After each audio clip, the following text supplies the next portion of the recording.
Welcome to the channel, Gaming Army, and if it's your first stop by the channel, welcome to you as well. We've got a couple of great skirmish matches coming your way today, and as those play out, we're going to be discussing the 60-ton Inner Sphere Rifleman Hero Mech, known as the Dow Breaker. Now, this has been heavily requested and much waited for, so here it is, and we're going to start this one off in similar fashion to all of our other reviews, in starting with the very beginning stock loadout, just so that you can see what to expect with this mech when you get it straight from the mech factory. Popping the hood on this hero mech, it looks a little Spartan at first glance, but sometimes looks can be deceiving. So looking at our firepower, you've got 2 AC-10s, 4 medium lasers. That gives you an alpha of 40, which isn't the biggest in the grand scheme of MechWarrior Online. Top speed is 64.8 kph, fairly respectable, but a little on the slower side compared to some of the mechs that are pushing more like 85 kph. Your heat delta is 1.38. I guess I would like to see that a little bit higher as well. So what is it that this particular mech is bringing to the table? And I have to warn you up front, after looking under the hood, your brain should be telling you that even though this is considered a heavy mech, it's going to play more like a medium mech, and that's because it's only 60 tons. The armor is thinner, so keep that in mind when you do the engagement. This is definitely a support mech, not a frontliner, with all of those qualities that I just pointed out to you. Taking a look at the quirks section is only going to reinforce your first impressions of this mech. Now, it is a hero, so obviously it comes with that 30% C-Bill bonus boost that all heroes get. But looking deeper into the quirks, we find things like minus 5% AC cooldown, minus 10% cooldown overall, minus 5% heat generation, plus 10% range. You have a laser heat scale limit of +1, which is nice. Heat dissipation of +5%. In the armor, you only get +10% in the arms, but that's where your weapons are. And then you get +7 to +15% bonus structure across the mech. All in all, not a stellar package, but the ones it does have lend itself to the mech and its role very nicely. So with all of that said, the fact that this is going to play more like a support mech, and the fact that it's going to feel much more like a medium mech than a heavy mech because it's on the lower end of the heavy scale, you got to be questioning, what is this thing like on the battlefield? Well, you are in luck, because as we've been talking, the first of the 2 skirmish matches have been playing out in the background. Obviously, we're on Canyon Network, and this is where we're going to show you just what this mech can do. Now, as far as positioning on this particular drop, it's a case of do as I say, not as I do. And that's because I started out Delta 4 low ground, because this build I want to engage at mid-range or a little bit closer for maximum effect on my weapons. Unfortunately, my teammates didn't stay holding Delta 3 high ground. They started to NASCAR to the right, and that created some separation from the main group. And also, I was watching the enemy and noticing that they have quite a few Lermers sitting in their backfield. And you know me, I don't want to leave an enemy Lermer unmolested. So that's why I came around to do some molesting of the Lermers in the background. The score is already 4-8. They're already way ahead on the power curve. I don't see this one turning around for us, so I'm here to do as much damage as I can with the time that I have left. And look at that, we've already chalked up a couple of important kills, including the Direwolf LRM unit, the Assassin in mid-jump, and now the Mad Dog that was in front of us.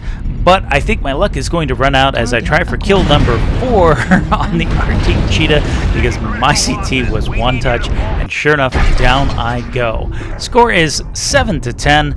I don't think our last 2 units are going to bring this one across the victory line, but let's see what they can do. So as we ride along with our Phoenix Hawk, which is an interesting build, he's got ECM and twin light Gauss rifles. Let's see what he can do. And I also want to go back and revisit some of the action out of that last sequence. So besides the fact that I was in poor position in regards to my team, or was I? Because that actually got me to where my goal was, which was to go after those LRM boats and not leave them in the backfield. So we did manage to get 2 of the units, and they were 2 of the bigger units. That Direwolf was like quad LRM 20, and there was a Mad Dog there as well. So that takes away their LRMs. But I would have preferred to have been in the Delta 4 region while my team held Delta 3, or even pushed up a little closer to Delta 4. The plan was, as the enemy pushed in closer to us, they would bring us into that mid-range where I really want to engage from, and I could use the ramps for peeking and poking, just exposing the top half of my mech to enemy fire.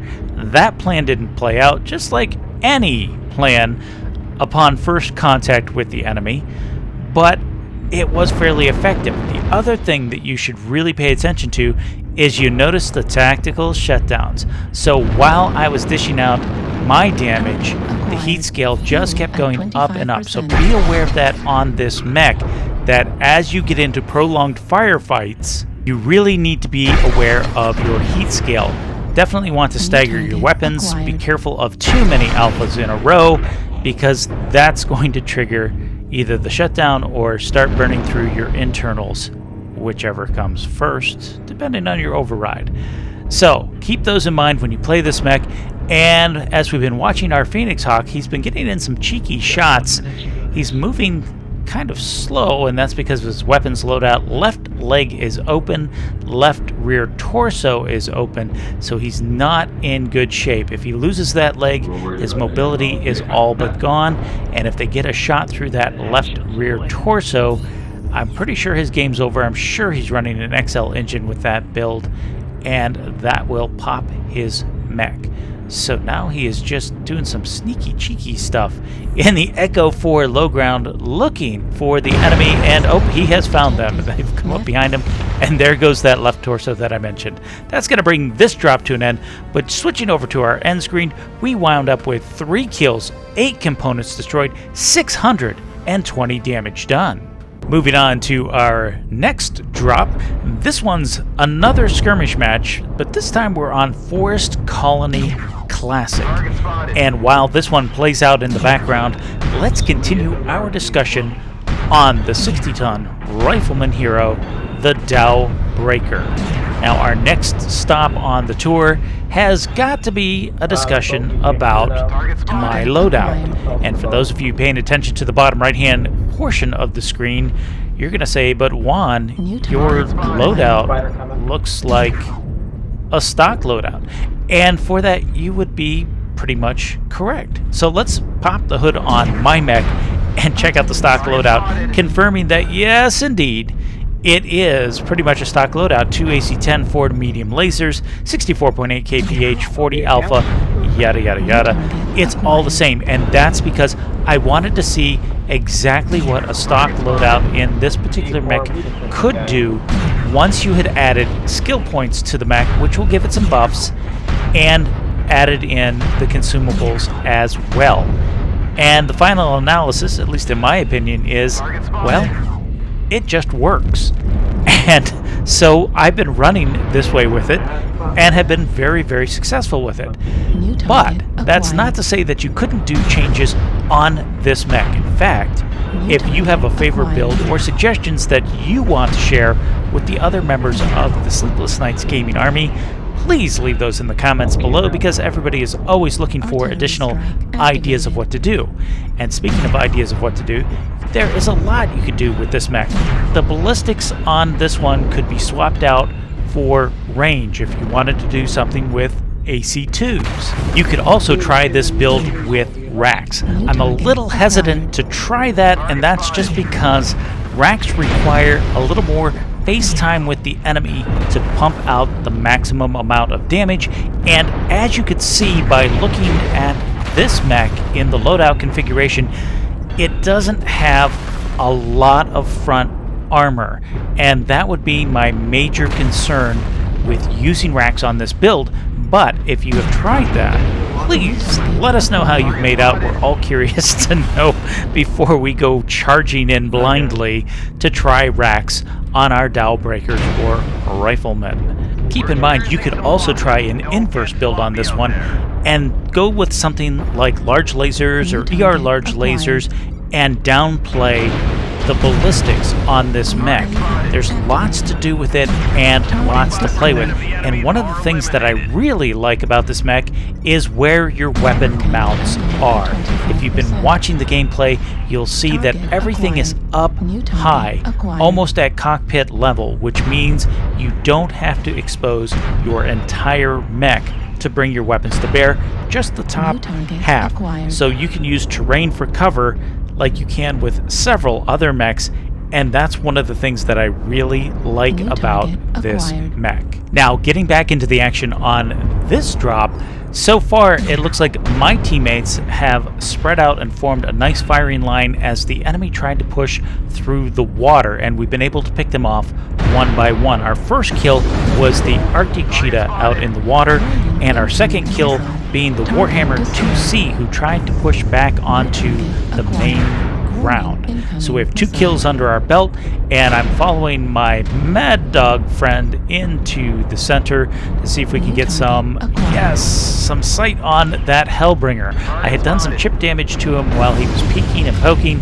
and now I want to follow up, and there we go. Something important just blew off. Well, okay, it was left arm. Maybe not too important, but here we go. We'll do some follow-up, and there is kill number 3, and that's a Hellbringer off the board. Their missile units and range units have been staying back out of the fight, but the score is 6-5. We have a little bit of an advantage, and if they don't start wrapping us up here quickly, it's liable to tilt the scale too far in our favor. Meanwhile, my team looks like they've fallen back closer to Delta 5 and are dealing with a second Arctic Cheetah. They should be able to wrap him up. He's going to be overpowered, and the rest of their team is now starting to push into the Charlie 3 area.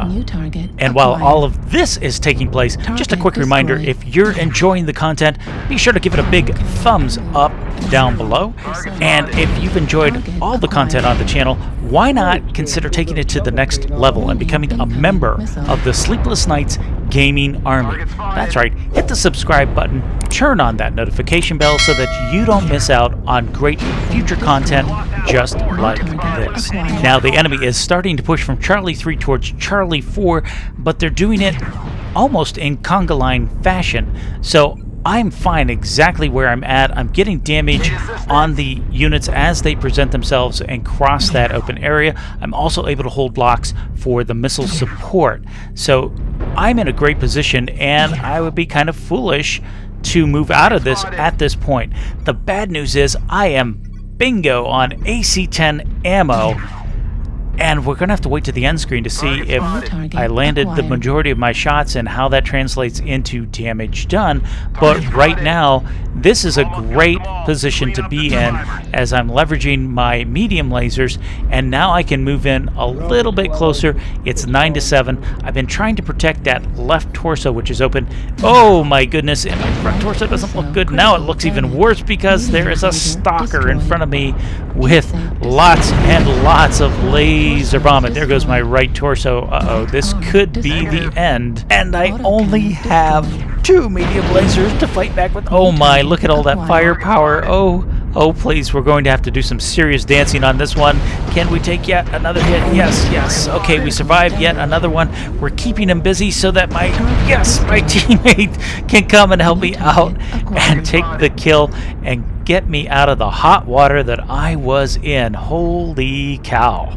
All right, so the score is 10-8, and it looks like my teammates have caught on to these last two and are going to swarm him. I don't think I'm going to get over there to do much in the way as support damage, but my little 2 medium lasers chip in at the end.